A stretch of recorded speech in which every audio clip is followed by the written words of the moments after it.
Hello and welcome to Deep Sea. This is the channel for innovative cartomancy and astrology. Last time I did an asteroid analysis, it was about Eva Braun, the mistress and later even the wife of Adolf Hitler.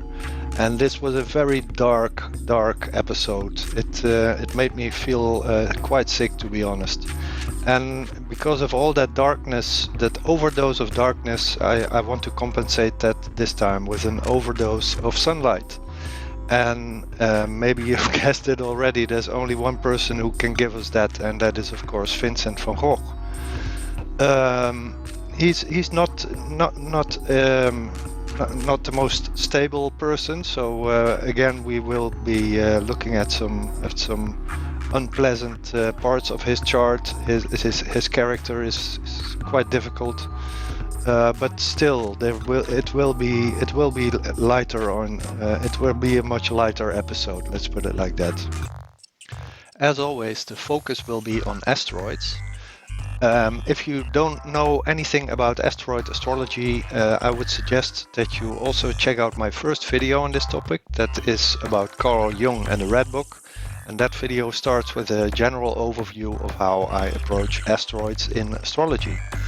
And I've created a kind of format, you could say. The way that I introduce you into asteroids is I start with name asteroids. And you see some name asteroids here in different colors. I'll explain that in a moment. But anyway, I start with name asteroids because they are very easy to understand. And then gradually things become more complex. And if it goes too fast for you, again, check out the previous video on Carl Jung and the Red Book for an introduction on how I do that. Before I get into the asteroids, let's say something in general about the chart, about Vincent's chart. We have a sun here in Pisces. I use sidereal signs, not tropical signs. So I'm not saying that his sun is in Aries. I'm saying his sun is in Pisces. I think that's quite obvious, to be honest, a bit of a negative Pisces. But I'm not going to discuss that. I mean, everybody can use the system they like. For me personally, it is not that important. I just wanted to point out why the sun is in Pisces here in this chart. What I usually do is I focus on the sun, but well, there's not that much to say about the position of the sun when you look at the chart. The first thing I actually noticed, apart from the sun, was the second thing I always look for are conjunctions. Big conjunctions are, in my opinion, very important things. And we see here Jupiter. We also see the center of the galaxy, which is, in my system, also an important one. So these two are very close. And then we see the south node and the moon. And these four here, I think are very important for the idea of for how to approach Vincent van Gogh's chart. Because as you may know, Vincent van Gogh was a bit of I wouldn't say a religious nutter, that goes too far, but he did have a kind of a Christ complex, a Jesus complex, and he thought of himself as a martyr and so on. And I think the conjunction Jupiter galactic center has to do with that. And I also think that this south node conjunct the moon also has to do with that, because you have to remember that Vincent's father was a Protestant pastor, and he influenced Vincent quite heavily. And same thing goes for Vincent's mother, was also a big influence on him. I just wanted to point out that this axis, this conjunction there is in my mind very important. And then we have another conjunction right here, which is Venus conjunct Mars, and that is of course a typical artistic conjunction, you could say. So that also makes a lot of sense. But okay, having looked at those general characteristics of the chart, we can zoom in and use the astrological microscope, as I like to think of it, of the asteroids. And to start off really easy, I say Vincent van Gogh. That's because I'm Dutch, so I know how to pronounce it. A tip for everybody, the H at the end of Van Gogh is silent. You don't have to do anything with it, so you don't have to say Goff in English or American. It's just Gogh, and it's not difficult to pronounce at all. Everyone makes a fuss about it, but it's really simple. Anyway, let's start with the ascendant, because I have a very good feeling about the birth time. I think it's accurate. And what you see here immediately, what catches your eye immediately, is Vincentina, exactly on the ascendant. And Vincentina is a female version of Vincent. I've explained this before. Female versions of names are quite popular in asteroid astrology, and they work unisex. They are always valid, no matter what you identify as. I also found Goff there, and I think that's just a funny little joke, because Goff is, of course, how English people pronounce Gogh, or at least a lot of them. Let's just move here clockwise, and we find Mr. Spock. You might think, well, what is that? What is that doing here? Because Mr. Spock is of course Leonard Nimoy, the famous actor who made Mr. Spock famous in Star Trek, and it is right on the North Node. Why? Well, very simple. Leonard Nimoy, he wrote a play about Vincent van Gogh. It is actually a monologue done by the brother of Vincent, Theo van Gogh. And Theo is the next person we see here. Is actually not. This one is not in a very important place. Not really. Not saying a lot. Then we have Mercury, and conjunct Mercury is Gentileschi. You see the color is what do you want to call it? Pink. And I think Vincent would probably have had a few names for this color, I'm sure, because he was a colorist after all. But Gentileschi is a important painter from Italy, from the Baroque period, and actually her name was Artemisa, which comes from Artemis. And she was again influenced by another very famous Italian painter from the Baroque period, Michelangelo Caravaggio, who is exactly conjunct the Sun. And to me, this is a very important clue. I'm going to talk a little more about this later.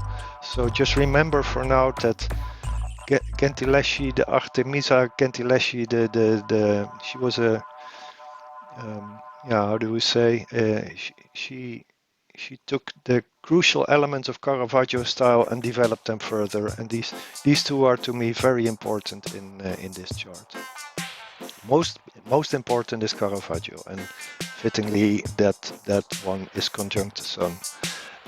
Gentileschi and Caravaggio are two painters that are conjunct a important planet. The other one is Frida Kahlo. She's conjunct the Moon. And you'll see many more. Oh, wait, I'm not being completely honest with you. Rhine here is also in an important spot. But anyway, whenever you see pink names, those are painters. And if you see orange names, those are referring to places, so cities mostly. Klazin here first is the name of a woman a prostitute, a Dutch prostitute who Vincent van Gogh lived with for quite a while. Her short name is Sien. English people say Sien. But anyway, she's here quite close to Venus, within 2 degrees of Venus. We also see here, that's orange, so a name of a place, is Arles is I think a valid significator for the city of Arles, where Vincent went in the south of France. Here we see Vicent, which is missing an N, you could say. It's not spelled quite correctly, but I've talked about this in previous videos. It's never really important for the universe, so to speak, to spell absolutely correct. It is much more important that the association is correct. So we do get correct associations. Okay, we get a lot of them with Vicent. Excuse me. For example, Vicent here is squaring both the nodes, and it is also conjunct Rachel. I don't know how to pronounce this one. It's not very important, but anyway, Rachel was the name of another prostitute. So we have two prostitutes here, Clazine and Rachel. And Rachel is the one who was so unfortunate to receive the ear that Vincent cut off, the part of his ear that he cut off. He gave that to a woman named Rachel. She's also known as Gabi, which was her artist name, so to speak, but Rachel was her real name. And conjunct Vicent right here. Then we have Neptune and Auwers. How are you going to pronounce that? I don't know. But anyway, it is a very close. Again, if you change the W for a V, you get Auvers, which is the last place where Vincent van Gogh lived. Quite fitting that it is conjunct Neptune, because it is where he was in an asylum, meant for lunatics, so to speak. Then Brussels and London are two places where he worked in the art business. Here is that name Gabi, which is she should not be purple. Sorry about that. Brabantia is the name of the province of the part of the country where Vincent van Gogh was born. I don't think it is not at all very meaningful that it is conjunct Gabi. That is just a coincidence, I would say. Johanna is an important person in Vincent van Gogh's life. It is the name of the woman who married his brother Theo, and after the death of Vincent van Gogh, Johanna Bongers was the woman who made sure that Vincent became famous, to put it in one sentence. Then we have Gauguin, painter, of course, who was at the site of the ear, so to speak. We have Rembrandt, Monet, all these. I mean, Rembrandt has an important trine here, for example, to Saturn and opposition here, but mostly all these names of painters here: Delacroix, Signac, Seurat, Paul, Toulouse-Lautrec, and this one is referring to Émile Bernard. Most of them don't do that much in this chart. So again, Caravaggio and Gentileschi and Frida Kahlo here are the ones that are important, because they are conjunct a planet here, conjunct Mercury, conjunct Sun, and conjunct Moon actually, but also very close to that Jupiter. Or it would be more accurate actually to say that Frida Kahlo is conjunct the South Node, but yeah, well, it's in this big mess here. These are the most important names. We have Paris here. We have Vincent spelled correctly. This is quite interesting because it is exactly opposite the Sun. That's always telling. It says something about Vincent van Gogh's ambition, I think. This was a first introduction, and what I always do is I always look for asteroids that are conjunct the Sun, and I always try to get the main image, the most important asteroid. I always try to find on the sun. Now, this is not always the case, but I would say that in 75% or 80% of the charts, most important asteroids can be found on the sun. And well, we'll look at some more stuff that is happening on the sun, but I can tell you already that Caravaggio is, in my opinion, the number one asteroid for Vincent's chart. And in the same way that in the first episode I talked about Vesta as being the most important asteroid for Carl Jung, and in the second episode I talked about Artemis as a messed up Artemis actually as being the most important asteroid for Eva Braun. So this time number one will be Caravaggio. In the previous two episodes I talked a lot about mythological themes, like these gods from Mount Olympus and so on. And in general, I think if a asteroid is named after some astronomer, because a lot of astronomers get an asteroid named after them, that's not so important. But if an asteroid is named after a divine creature or divine being, that's much more important, because it gives much more associations. And association is the name of the game in asteroid astrology, actually in pretty much all of astrology, in my opinion. But anyway, what do you get when you combine the sun with gods? Well, you get a sun god, and there are quite a lot of sun gods all over the world, all over the planet, not just in Greek or Roman mythology, but in all mythologies, Egyptian, but also, I mean, all over the planet, people worship sun gods.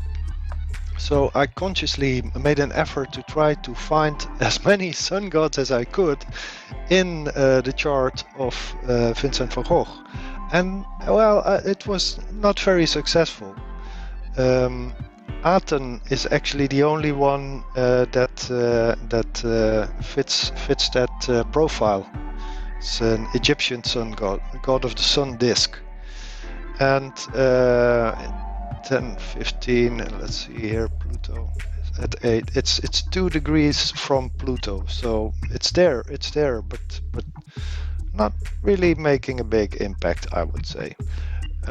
So that's I just wanted to share that idea of looking for divine creatures and that can be from any culture. You know, you shouldn't just look at Greek or Roman. That would be silly. It's all one big happy family up there. So that's the sun gods. Then I just found some interesting asteroids conjunct several planets. Actually, I only found one with Saturn. That is Biblis, which can refer to the Bible. I have Mineura here, which is not very important. But you can think of it as either being in a minor mood, a bit depressed, but you can also think of this in terms of people who dig under the earth, miners, which is an important theme for Vincent, because when he was in his phase that he was actually a priest, he went to a part of Belgium that's called the Borinage, and he used to preach there for miners, and he identified very strong with these people. But again, that it's not very strong, because it is here connected to Uranus, and that would not really fit this story very good. Just pointing this one out.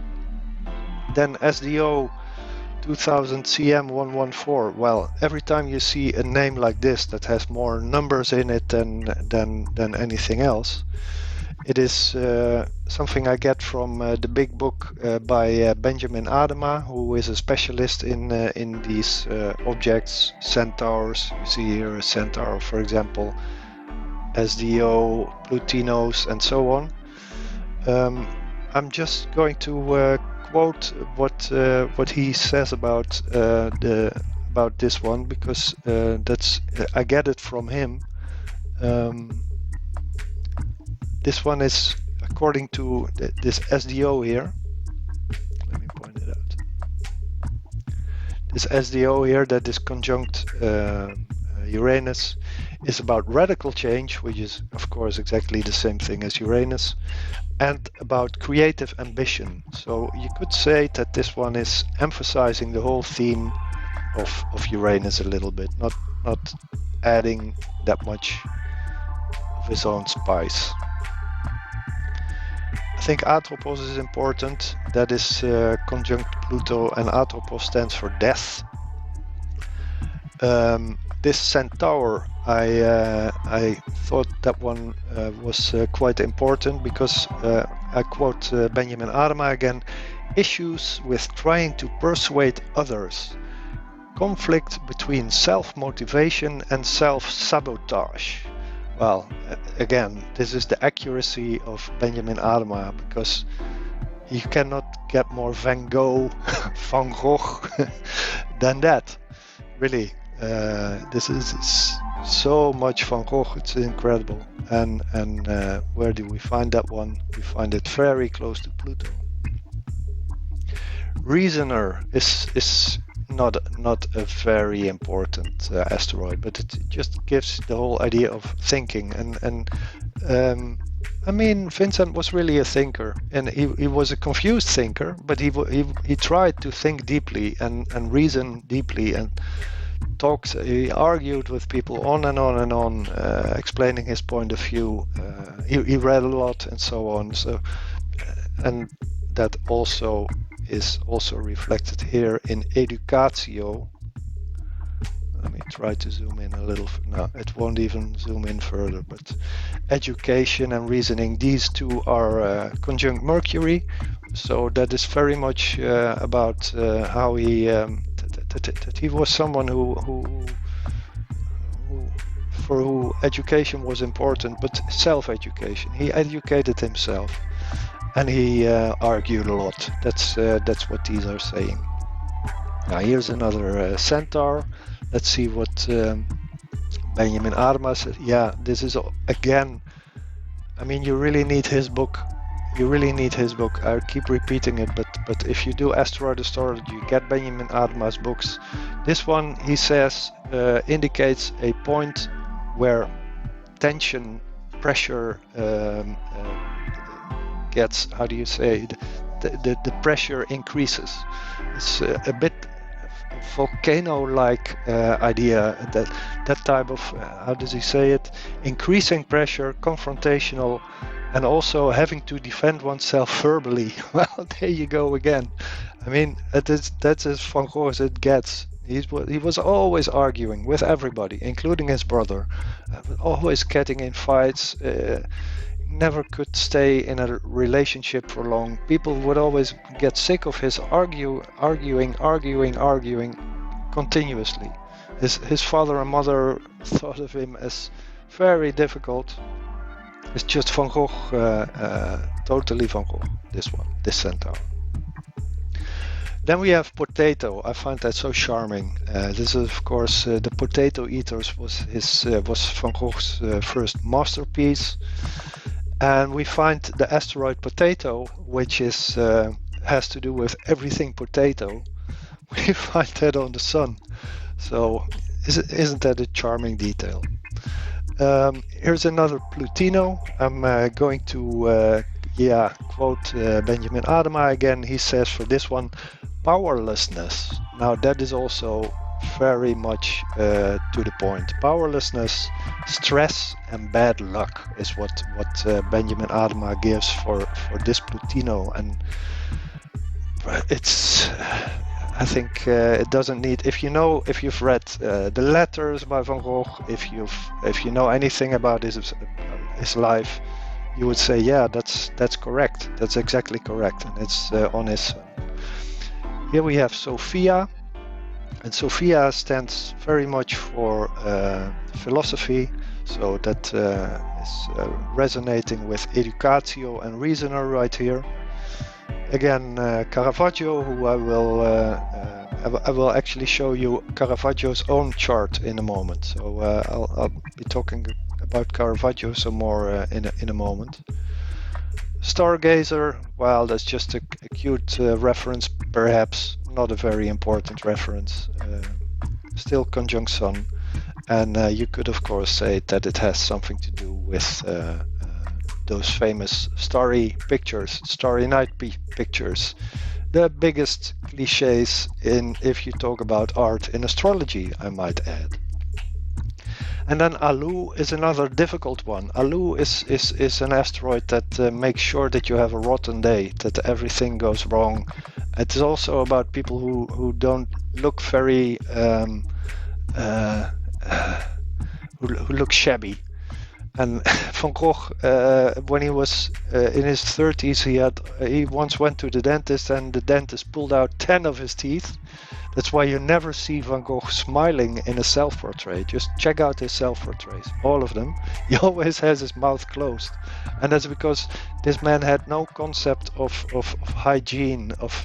He was smelly, argumentative, and so on, and a lot of that is captured again in this asteroid Alu.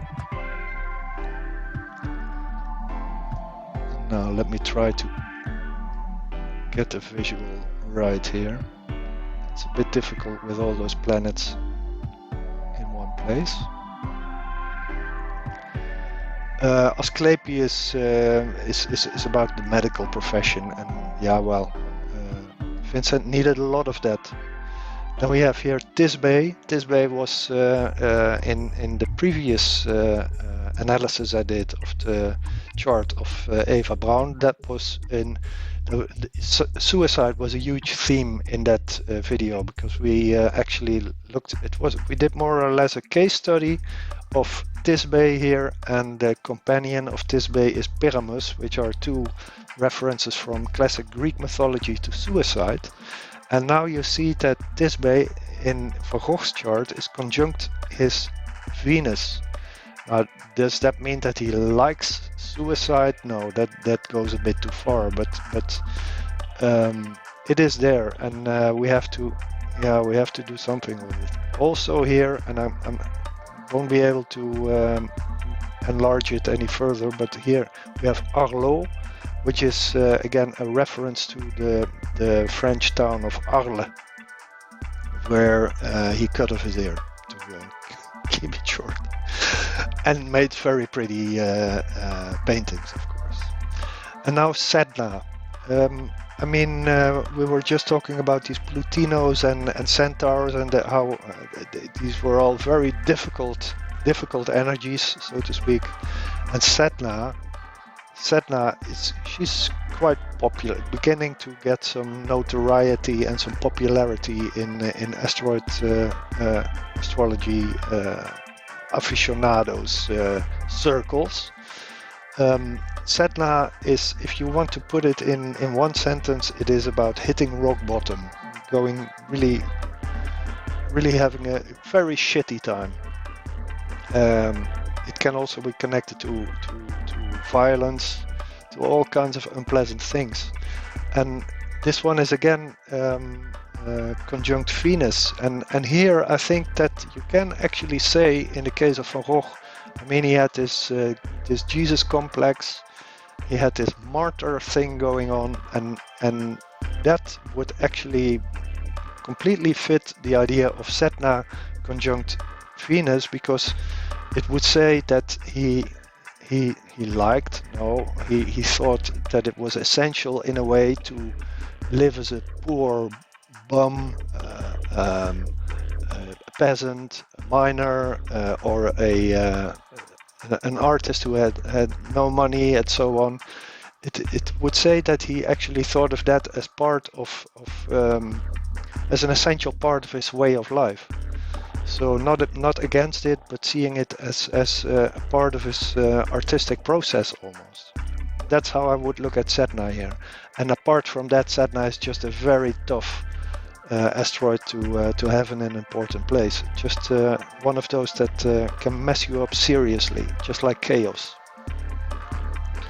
And then this one is a bit sad, because Philagoria, what does that mean? That is a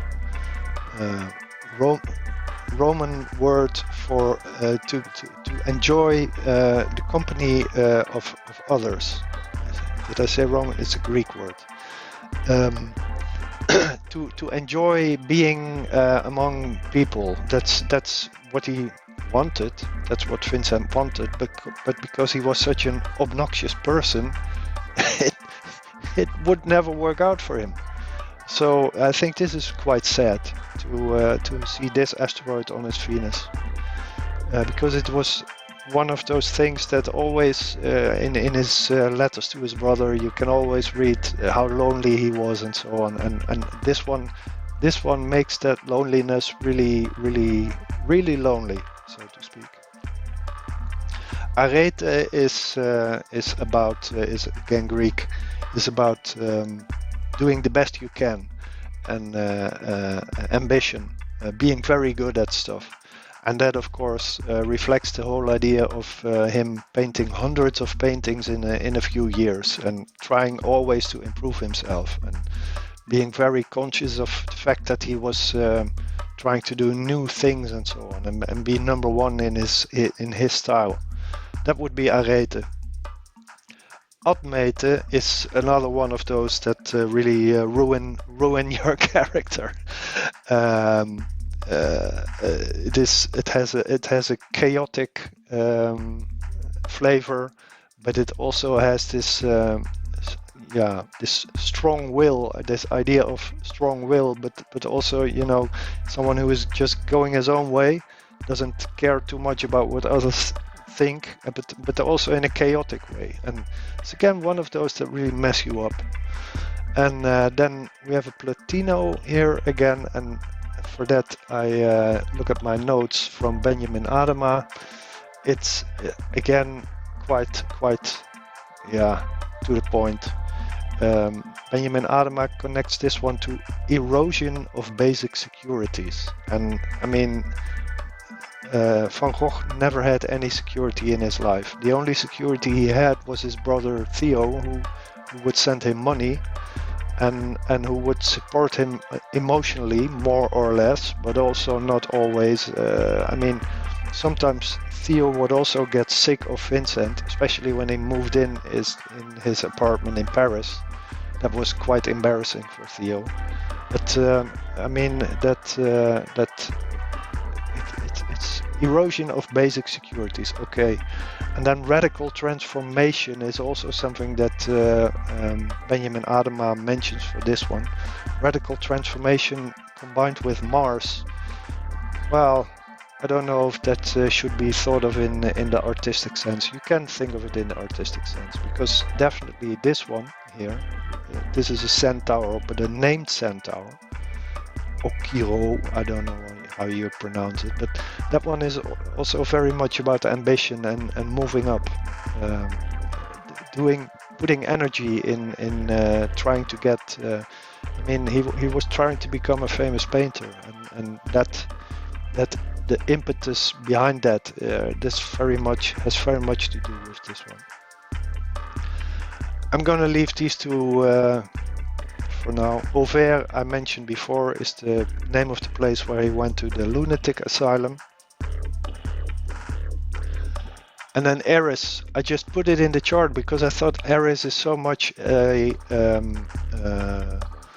asteroid that has to do with how I think of Van Gogh as this difficult person, always fighting and getting into arguments and so on. So I just wanted to know where Arles was. You can even think of it, I mean, I always also have Chiron in the chart. In the same way, you can always put Arles in and see where it is, because it is just a very important asteroid. So always good to know what Arles is doing.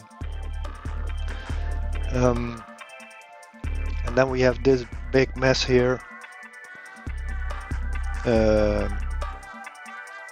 Linnaeus, I want to point to that one. Just funny, because Linnaeus is of course that famous scientist who invented a way to catalog the nature, animals and plants and so on.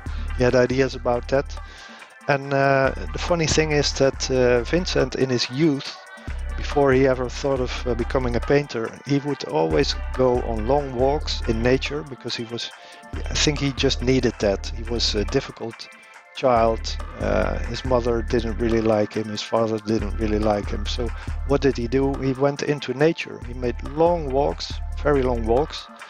And what he did was he observed nature very closely, and he would bring home little animals, beetles, flowers and so on, and he would catalog them as a biologist. And I thought Linnaeus was a really nice reference to that. Here's I. We've seen that one in the Carl Jung video. Then it was about the visions of Carl Jung, and this time you could say, well, I is about everything having to do with eyesight, and maybe you could say something about how he was training this already in his youth, or something like that. A few more of these horrible centaurs and SDOs. I'm not going to tell you of. I mean, I've written them all down, but basically the story is always the same.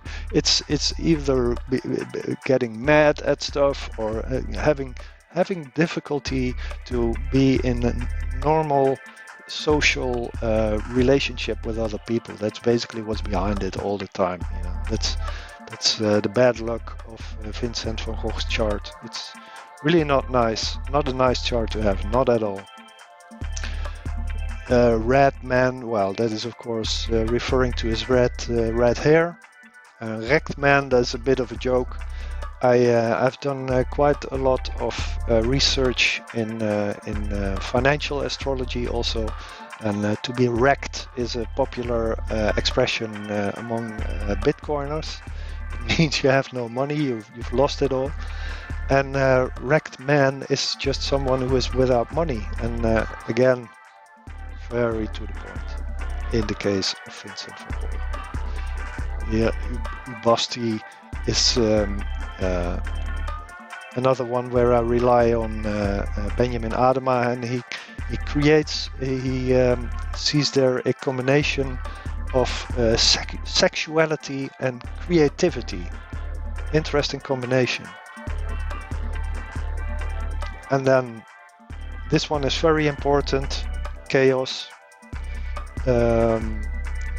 We've talked about it in the video of Eva Braun a lot. And if you want to appreciate why chaos is on the moon, well, think of it this way. When Vincent moved in with his brother in the apartment in Paris, after 2 weeks, Theo thought it was no longer possible to invite guests because Vincent had made such a mess of the whole place that it was like a stable for swines, not for people. That's chaos on the moon for you. And here finally Pyramus is the companion of the asteroid we found here on Venus, Thisbe. These two have to do with suicide, and there's always the theories, did he shoot himself, did he not shoot himself, but Pyramus and Thisbe are both quite important. Let me see what it is aspecting. It is square Uranus.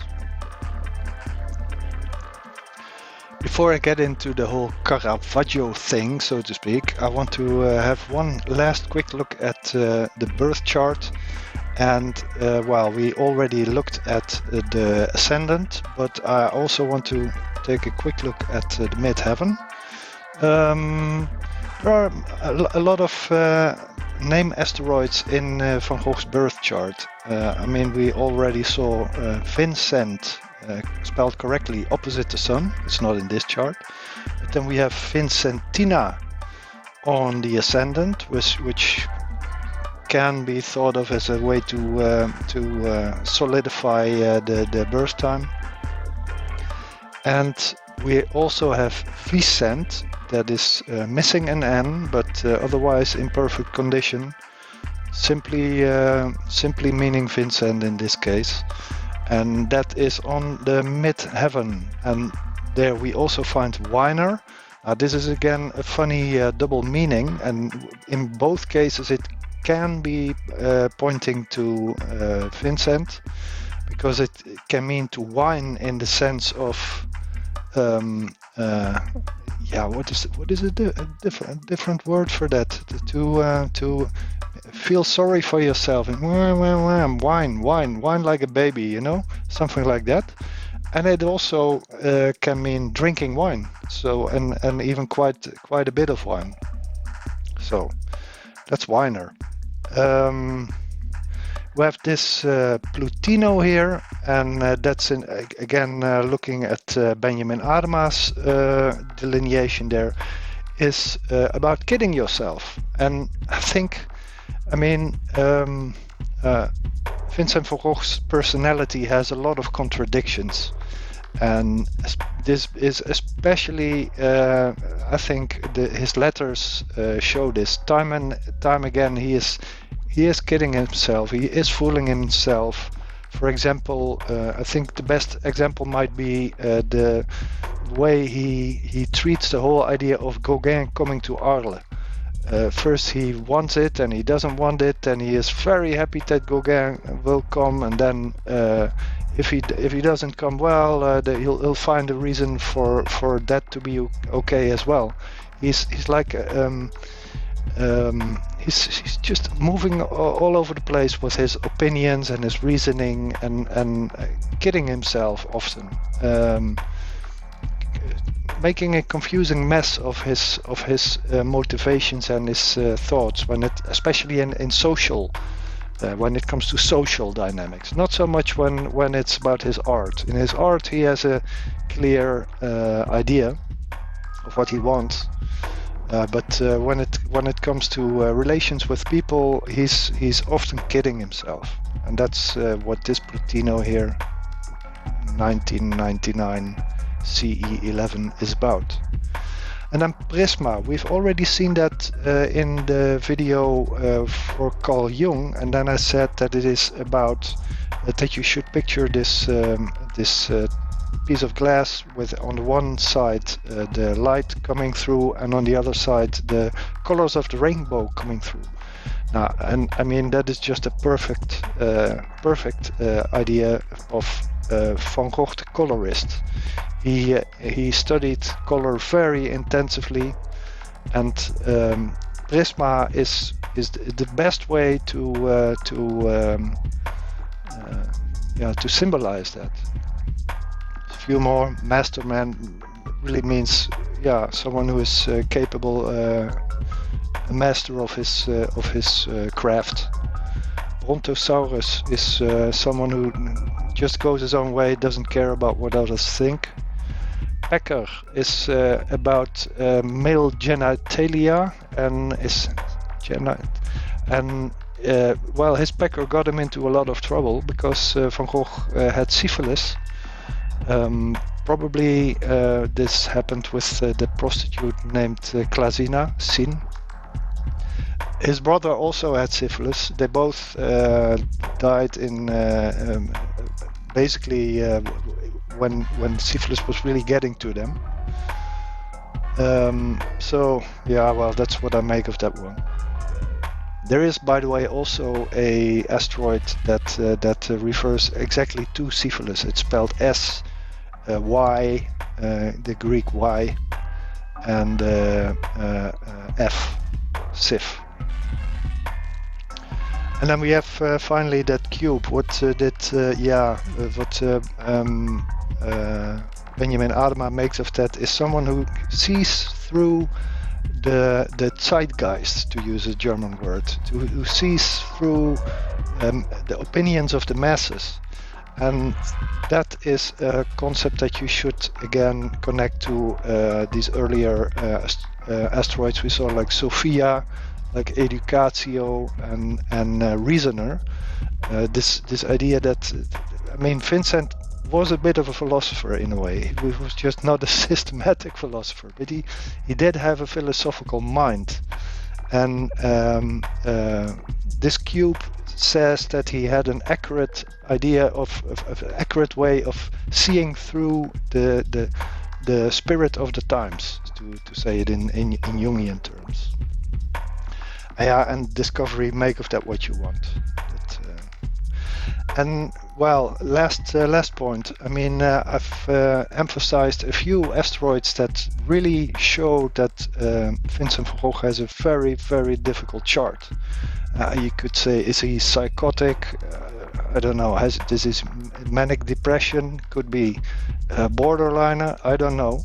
But what I do know is that he has a big amount, lots of really difficult asteroids in his chart on crucial places, and unfortunately even on the ascendant here, Pholus is like dynamite going off, and Salpetriere is literally pointing to dynamite. It's saltpeter is the stuff that powder for bullets and dynamite is made of.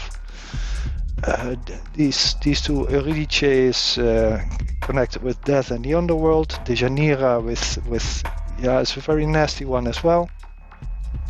So what you get if you put it all together, you get this on the moon. You get chaos, which is very influential, heavily distorting the way he relates to his home, his parents, his house where he lives. You have Sedna conjunct Venus, which gives you the idea of the artist who is suffering for his work, and Pholus is in that same category. Is a very explosive. It would make it very hard for him to handle himself in arguments. And then of course we have that whole range of difficult centaurs, SDOs, Plutinos, the ones that I gave you Benjamin Adema's meanings for. And finally this I call it a mess. Some of you might see it more positive, but I think this is a mess, pointing to the Christ complex that Vincent had. So, all in all, a very, very difficult chart, very difficult. What you're looking at here is the birth chart of Michelangelo Caravaggio. And if you don't know who he is, I've put a link in the description to a documentary by Robert Hughes. I quite like Mr. Hughes. I've also put some links in the description. Documentaries by Waldemar Januszczak, who I like even more, who's really hilarious. So that might be good to refresh your memory who Caravaggio is. Caravaggio is famous for two things. In art, he is famous for his dramatic use of light. There's a word for that, or two words actually. They call it either tenebrism or chiaroscuro. And this has to do with, in the case of tenebrism, it's about using a lot of darkness to achieve a 3D effect. And chiaroscuro is more about using one light source and also quite a bit of darkness. It's very related, these two terms. And that's what Caravaggio is famous for. And it is a technique that was picked up by Artemisia Gentileschi. And it was also taken, it was just a big rage all over Europe. And one of the most famous exponents of Caravaggioism, as they called it in those days, is Rembrandt van Rijn. And Rembrandt van Rijn, again, is one of Vincent van Gogh's idols. So there's a link for you. Now, what I try to do in every case when I do these asteroid analysis for every birth chart, I try to pick out the one that speaks most clearly, most loudly.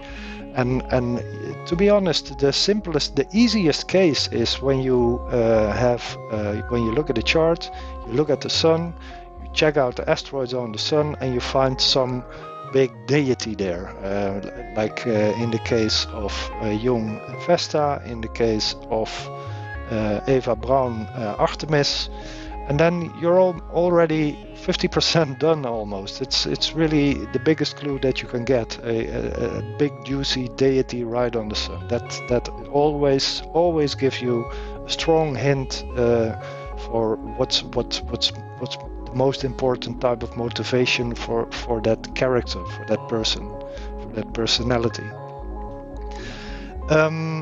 But of course, there's not always some big deity asteroid on the sun. I mean, maybe in 50% of the charts we have that, and then, well, that's the low-hanging fruit. Is that the way to put it? It's the first thing you go for.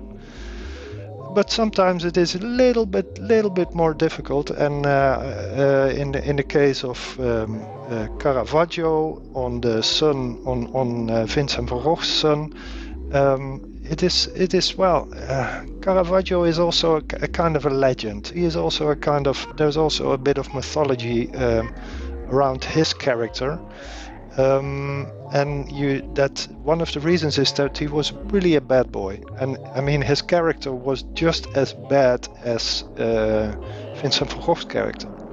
He would argue and get into fights. If he went into a cafe, well, there was a big chance that he would start a fight with someone, and then he killed someone actually in one of those fights, and that's when the shit hit the fan for Caravaggio, because then he was basically on the run from that moment on, and never things never got he never got back on the right track after this murder case. The Pope banned him out of Rome, and then he had to start wandering, finding a safe place to work. And this story has mythological proportions, so I think it's very valid to think of Caravaggio almost as an archetype, especially for Van Gogh, because the connection is so clear. Let me start, for example, with the idea Caravaggio died when he was 37. Van Gogh died when he was 38. They both got into these fights continuously. And remember, I mean, Caravaggio killed someone, but Vincent van Gogh pulled a knife on Paul Gauguin. And that was exactly the moment he went mad, by the way. So also a case of a murder leading to, making things go downhill even faster. And there's more. Caravaggio was famous for his chiaroscuro, I will call it from now on. I will just call it not tenebrisme or chiaroscuro. That's what Caravaggio was famous for, and in not exactly the same way, but almost exactly the same way. Van Gogh was famous for the way he treated color. I won't say he liberated color, because that's not true. There were many wonderful colorists in the time of Impressionism, Monet. I don't like Seurat or so that much, that type of stuff, but that was also influential for Vincent van Gogh. Gauguin was also a fabulous painter, a fabulous colorist, but in the public mind, there is something with Van Gogh and color, especially the color yellow, which is why I'm wearing yellow. It's just Van Gogh's color, and but there's more to him than yellow. It's in the history of art, Van Gogh has become someone who had a broad influence on the way people used color, and maybe the clearest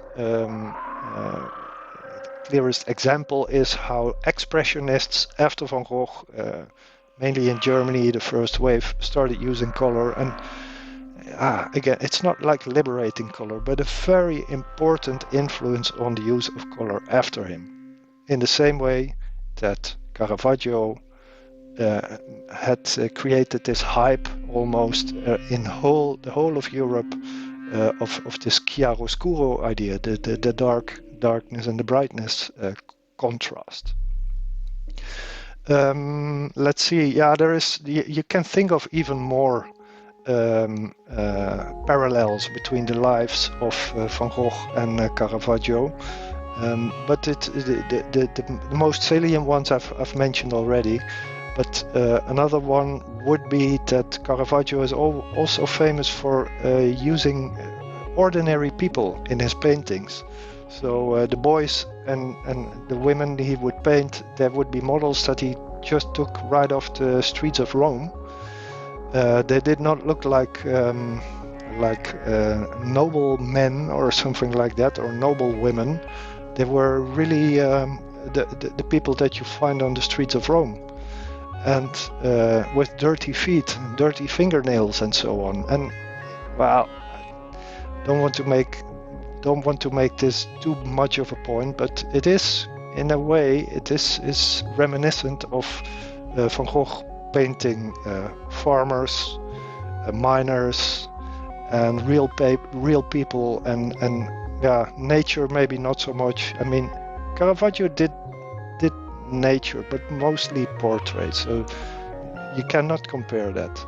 But if you ask me, there's a lot of similarities. And well, we find Caravaggio, the Asteroid Caravaggio, on Vincent van Gogh's son. And why not dig a little deeper, and why not take a little look at Caravaggio's birth chart, just to see how Van Gogh is doing there. Here you go. Uranus, Van Gogh. And there we have that Pholus again, that explosive one.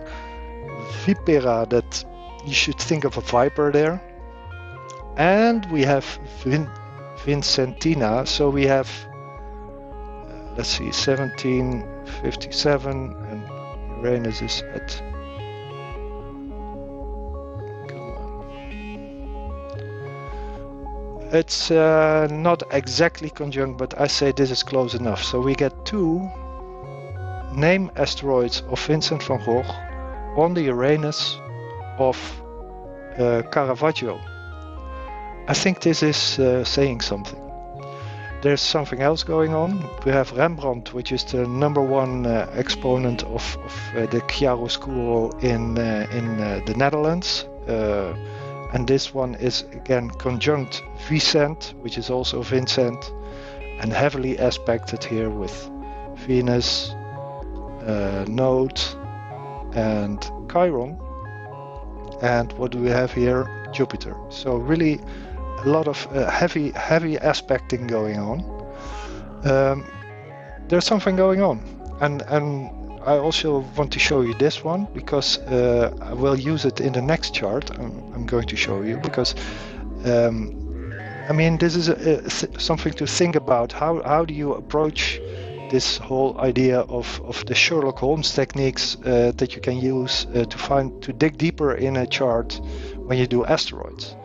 Well, you look for clues in a few charts. So you don't just look at one chart, you look at a few, and you try to see which ones come up every time again. And if there is an association like this one, Chiara, I have not studied this one deeply, but I know from looking at the word that this asteroid is actually the closest one you get if you want to look for the word chiaroscuro. Then this one is simply the closest one.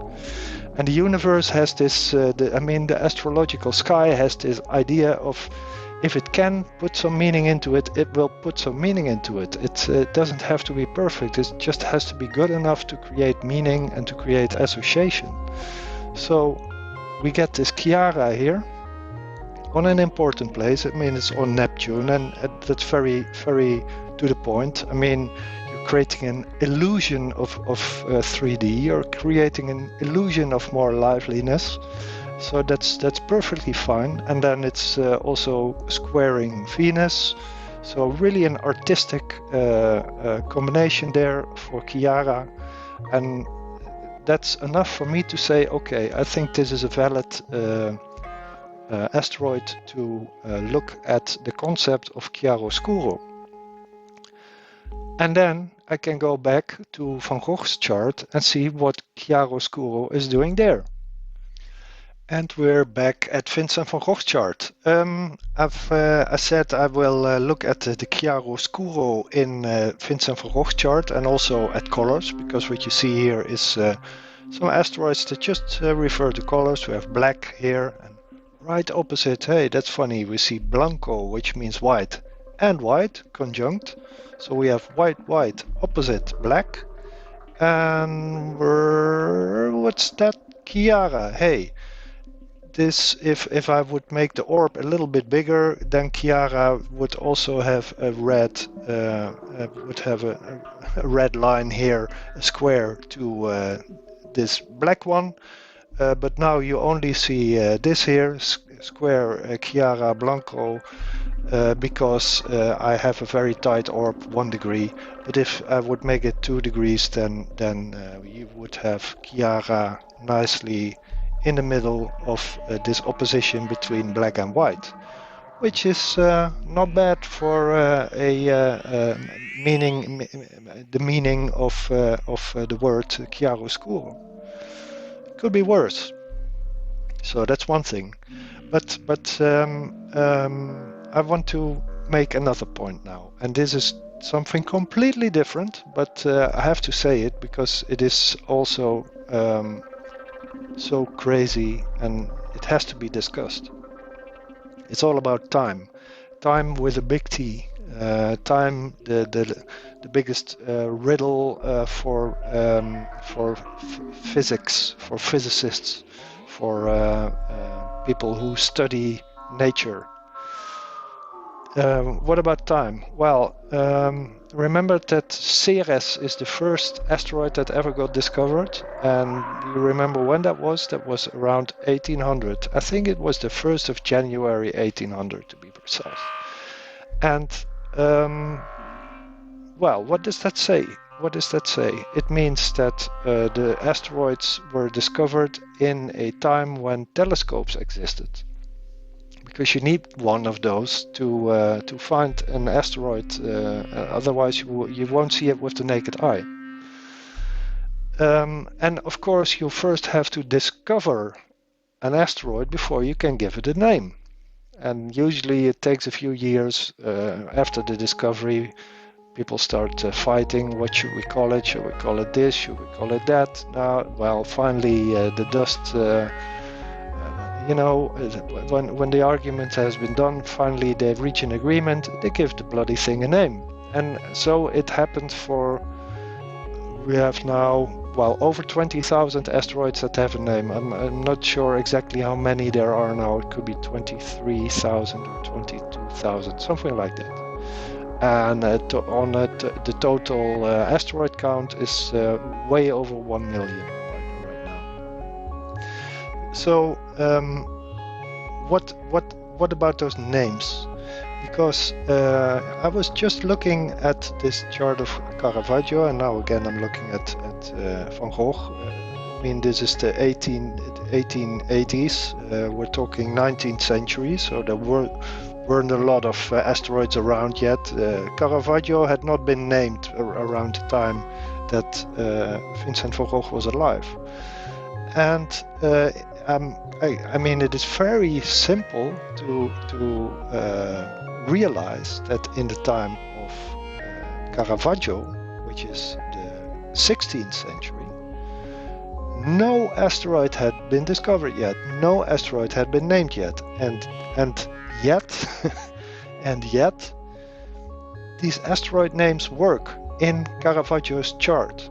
Now, what does that mean? Think about it for a moment. Let this simple fact, let it go into your brain and try to process this information.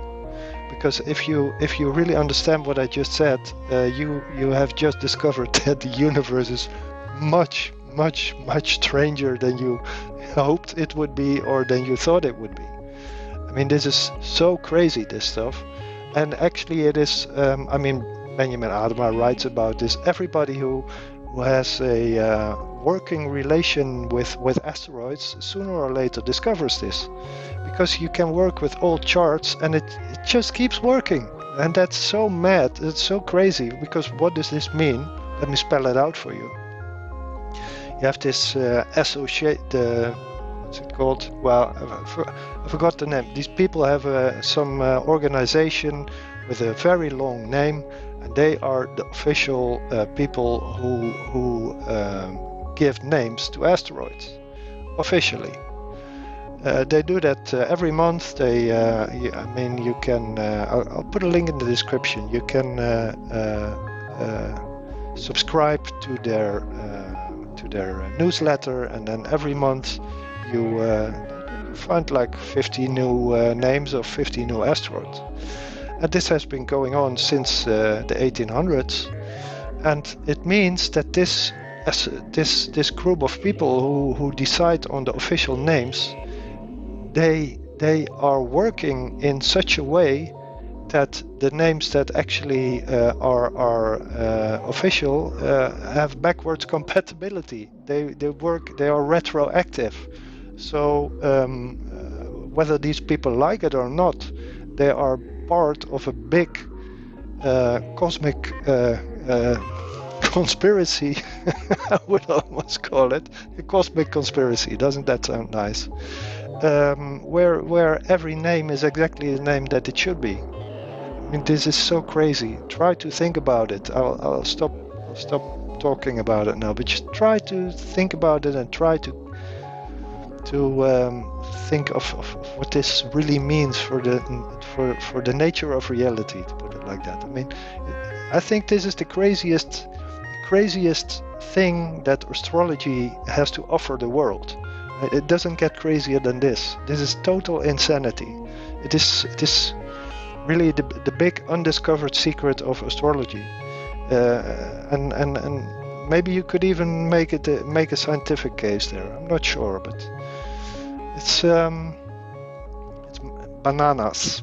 It's madness. Okay, so after that rant, let's get back to color in Van Gogh real quickly. Well, I've already given it away. I mean, we have black and white, and in the middle chiaroscuro, but there's more going on. Look at this one. Isn't that wonderful? Yellow River is in that same spot. It is not conjunct Chiara 2729. But somehow I get the feeling that Yellow River is also a real Van Gogh asteroid. Make of that what you want. Okay. I always like to say that the sky is full of stories, that it is a huge library, the biggest library you can find, full of stories, metaphors, you name it, it's all there. And this chart, it is a bit busy. It is there's a lot of stuff in it, but I did that on purpose. It's not the most readable chart I will ever present you, but I made it on purpose. I put a lot of information in it on the theme of ears, knives, and bulls, bullfighting. Bulls. And you know where this is going. You're right. But do you know the whole story? Because I just talked about the wonderful English art critic, what's his name again? Waldemar Januszczak. And I really like all his documentaries on art, at least the ones where he does a lot of jokes. Sometimes the jokes per minute count is a bit low, but when it's high, he's simply the best.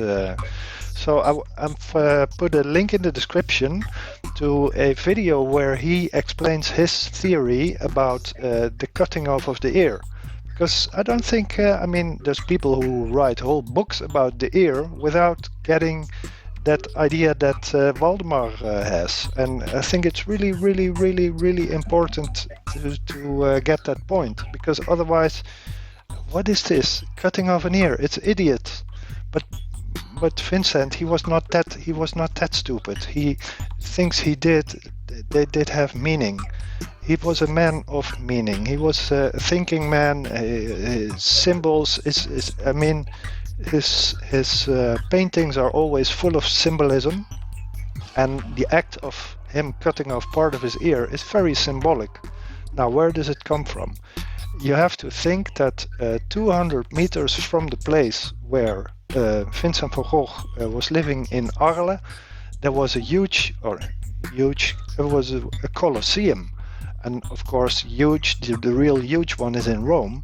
But the Colosseum in Arles is quite huge for a construction of that age. I mean, by now it's 2,000 years old, something like that. It's quite a big one, and it has to do with Caesar going to Gaul, and Caesar he had a thing with Arles, I think. So it seems to be like that. And so Arles got its Colosseum. And what do they do there today? They do, all kinds of stuff. But in the time of Van Gogh, they did bullfights there. I don't know if they still do it, but in the time of Van Gogh, they did bullfights. Van Gogh painted it. He went there. He painted the crowd, not so much the bulls. I think he didn't like that, but he painted the crowd at the bullfights. And there's this peculiar thing that happens when this toreador is in his fight with the bull, and the fight has ended.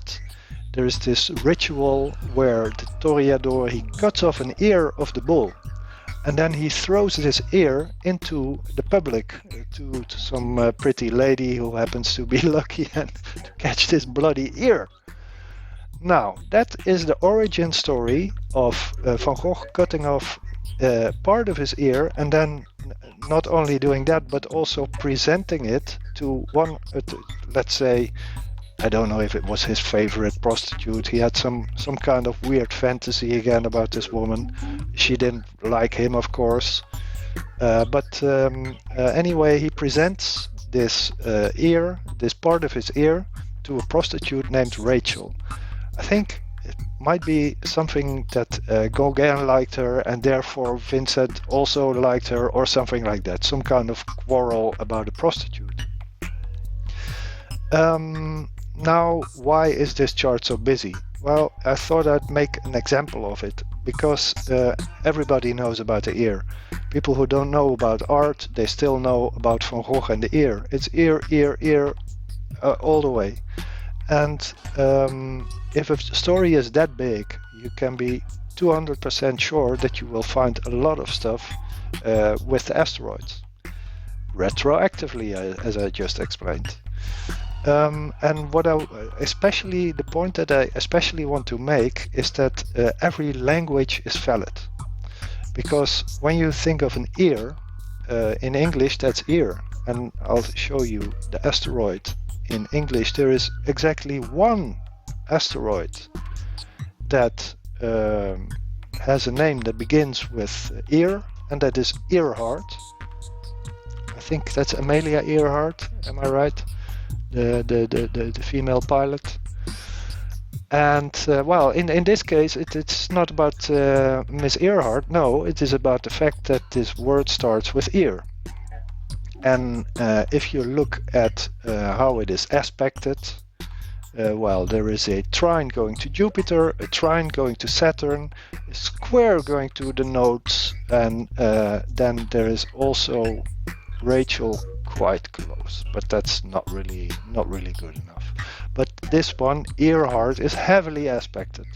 It is in this big trine that is very difficult to forget that. But let's say that is the case for English speaking ear. Now we also have other languages, and this is the most wonderful example, Ohrenbrecher. If you know German, then you know that this literally means to break an ear, or to damage an ear, let's put it like that. And what is this aspecting? It is opposite Vincentina, which is right here. I'm not going to do that now. But there's a lot of aspects going on here. 1, 2, 3, 4, 5. Just like that. Oren, in other words, is German or also Dutch. Dutch people would also understand oren as to be related to ears. In the same way, we have here Orenburg, Oreschek, Oresme, Oer, which would be the way to pronounce Oor in the Brabant dialect where Vincent van Gogh was born in the Netherlands. Oor is that Dutch scientist that the Oort cloud was named after, far away in our solar system. And look at this, he's exactly conjunct Mars. I mean, this is of course cutting off your ear is a Mars thing, and we have Oer and Orestes in very close to Mars. On the day that he cut off his ear. This is not the birth chart, this is the day he cut off his ear. And on that day, the whole sky was screaming ear. We have here Oro, which is exactly conjunct center of the galaxy. Here's another German reference. So there's a lot of ears here, and well, we also need a knife to cut off the ear. This is German again, Schnitt. It means cut. Let's see. I mean, you can simply count the aspects. 1, 2, 3, 4, 5. What is it aspecting? Let's see. Opposite moon, that doesn't count, but it is, for example, square Pluto. Well, I would say that is quite.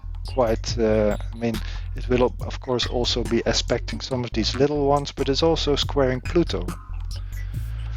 Navajo, that is not the Native American tribe, that is Navaja, I don't know how you pronounce it, it is Spanish, and means knife, and it's trining Pluto again. Let's see, Schneider, that is again German.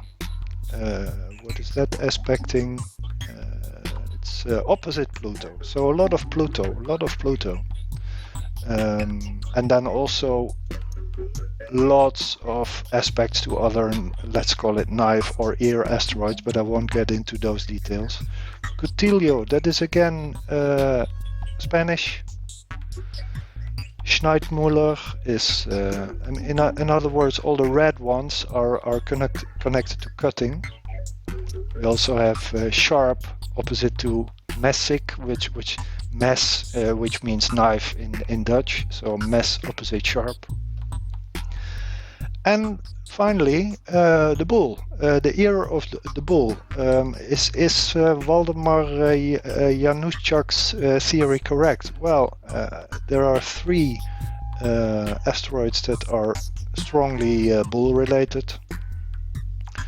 This one, Turnbull, is opposite Venus. Taurinensis is not doing a lot, but it is squaring Toro, which is a much more, Toro is in general a very important asteroid. It's good to check it. It is about the aggressive energy of a bull, very, very rough Mars-like energy. And this one is actually sextiling Pautanen, and we've seen that one before because we keep meeting a lot of prostitutes in all these charts. Also in the second the video where we did Eva Braun, we also found this one. So there we get this connection between the bull and the prostitute, whose name, if you remember, was Rachel. And what is Rachel doing? She's squaring asteroid Van Gogh. Well, not bad. And some, let's say, yeah, she's also sextiling Rémy. And Rémy, if you remember, Saint-Rémy is the name of the first asylum, the place where the first asylum is, where Van Gogh will go to. because right after this incident, people say, "Get this idiot out of our town. We don't want him here." And pretty quickly, the new phase in Van Gogh's life starts, where he will be in and out of mental hospitals. The first one being in a place called Saint-Rémy. This chart is about the day that Vincent van Gogh died, and 2 days before this day, it is thought that he shot himself, and he tried to aim for his heart, but he missed. So it took 2 days for him. He died in the arms of his brother in a place called Auvers. We see here. Where's my mouse? There's my mouse. We see here Auvers with a W instead of a V, but still it's valid. Like all those names that are slightly different. Pyramus. This is one of the two that we talked about a lot in the previous video, and this bay is the companion. This bay is not doing a lot here, but Pyramus is. It is conjunct Shotwell, which is also one that we met constantly in the previous video. So it's basically a case of the usual suspects. Orpheus is also involved, Orpheus and Eurydice, and Eurydice is a bit curious because it is also conjunct Joanne, and Joanne or Joan or Johanna Bongers is you see here Johanna Bongers is was the wife of Theo van Gogh, and she is basically the one person who has made Vincent van Gogh famous.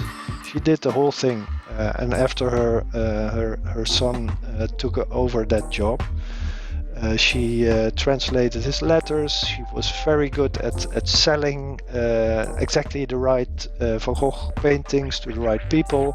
She did a wonderful job of making Van Gogh famous, and I cannot explain why she would be conjunct Eurydice in this chart. I have no explanation for that. If you have one, let me know.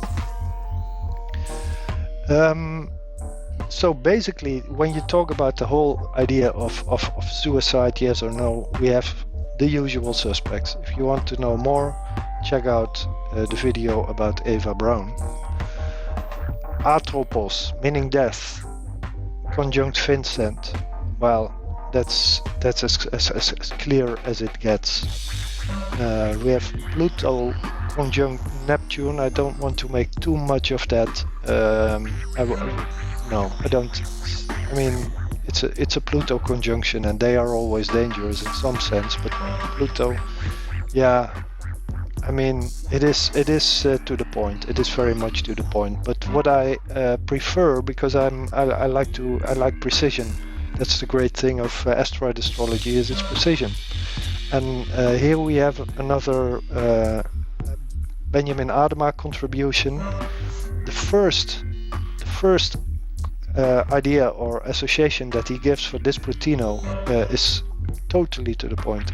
It's called sudden death. Well, it's exactly conjunct Vincent van Gogh.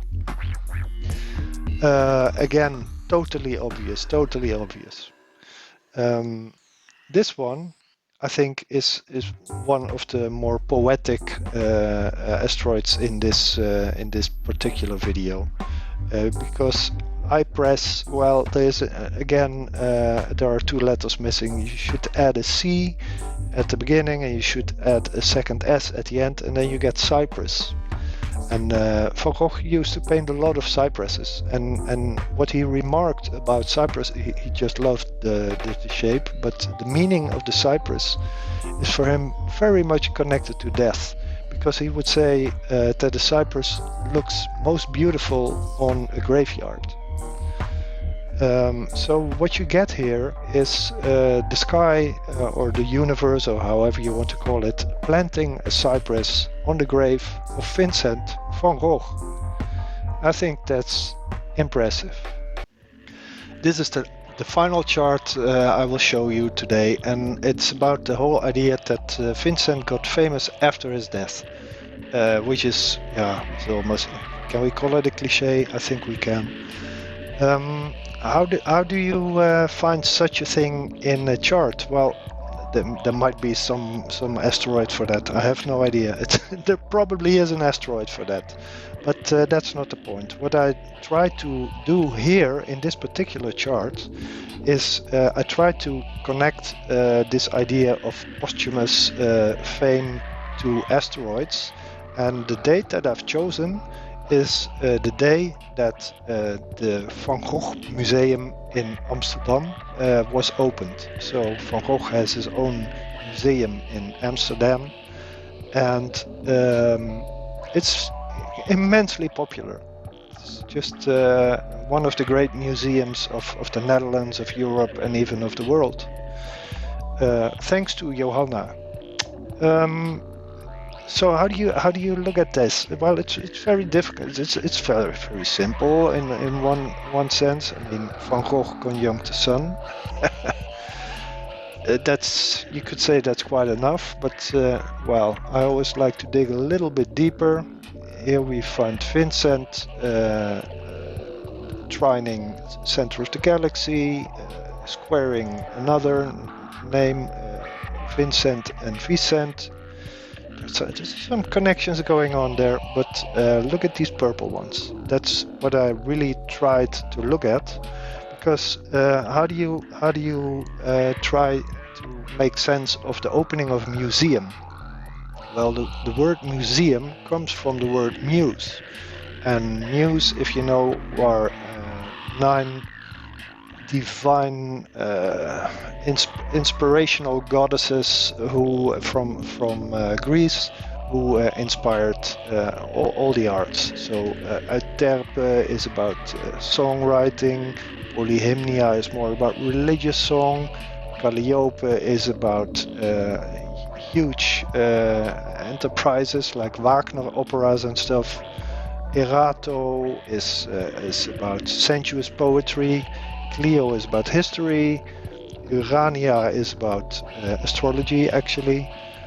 Thalia is about comedy. Melpomene is about tragedy, and Terpsichore is about wild dance. Now, how do we connect those ladies to the opening of a museum?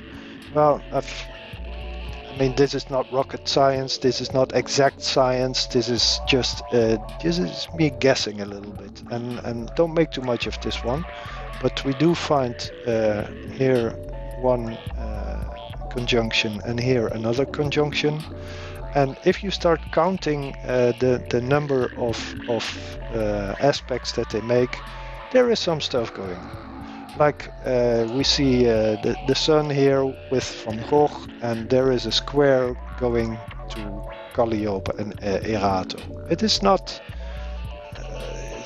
really big, but it's something. And here again we have Thalia and Melpomene. That conjunction, they are trining the sun again, and Van Gogh. So we have this conjunction trining, and we have this conjunction squaring. Isn't that nice? Well, right now in the Netherlands is a sunny day, so I decided to keep my shades on, and I'm going out now to get some sunshine myself. I hope you enjoyed this one. It was I tried a few well, I wouldn't call them experiments, but I just tried to show you some various approaches, you know, with the ear, with the muses, and I also gave you something to scratch your head about, the retroactive effect of asteroid names. I hope you enjoyed this. The next video I'm planning will be about someone who has already showed herself in this video. That is Frida Kahlo. I think, like I said before, I try to make connections between each video that I do where I analyze a birth chart. So this time the connection is well, you could maybe say the suffering artist who becomes very famous. So the next one will be Frida Kahlo. I'm really looking forward to that one.